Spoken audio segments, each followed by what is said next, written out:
අද වීඩියෝ එක බබාගේ මාස 4 වැක්සින් එක ගැන. ඉතින් වැක්සින් එක දෙන්න අපි ගියේ 9 වෙල්ස් හොස්පිටල් එකට. බබාගේ ડોක්ටර් උනේ ડોක්ටර් නලින් සේ කිතුල්පත්ත.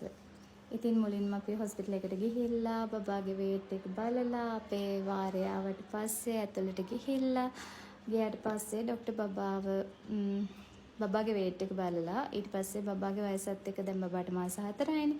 ලැබුණ ආයෙ මාස 2කින් එතකොට යට මාස 6 වැක්සින් එකට එනකොට ડોක්ටර් කිව්වා කෑම පටන් අරගෙන තියෙන්න කියලා.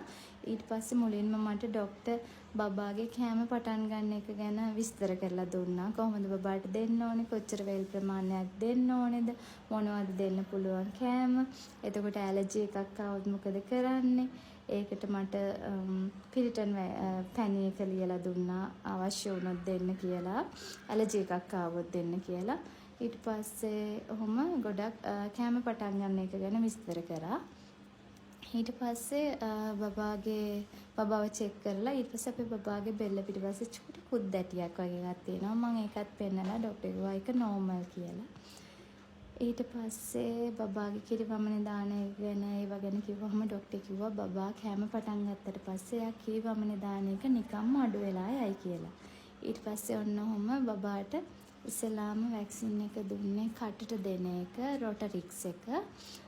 ඊට පස්සේ එයාට දුන්නා ඉන්ෆැන්රික්ස් හෙක්සා එකයි නියොමොකකල් වැක්සින් එකයි. ඉතින් මම කියන්නම් ඔයාලට මට ඒ වැක්සින් තුනට කොච්චර ගාණක් ගියාද කියලා. හෙක්සා එකට මට ගියා 11650ක්.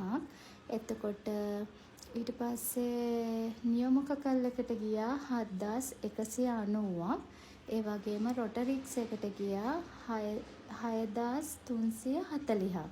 එතකොට ඔක්කොම 25160ක් ගියා මේ ડોක්ටර් චාර්ජස් නැතුව. ඔන්න ඔහොම තමයි අපේ බබාගේ මාස 4 වැක්සින් එක අපි දුන්නේ.